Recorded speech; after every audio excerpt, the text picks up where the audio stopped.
நவமணிரதம் நடைபெறும் விதம் நமது கோவிலில் இனி நல்ல உற்சவம். கவிதைகள் தரும் கலை உந்தன் வசம் கங்கையாறு போல் இனி பொங்கும் மங்களம்.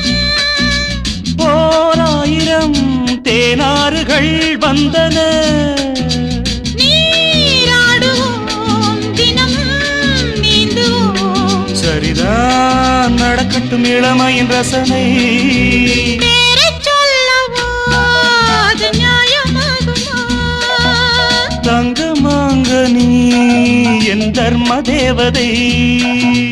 நான் பாடும் ஸ்ரீராகம் லா லா லா லா லா லா லா லா la la la la la la la la pa pa pa pa pa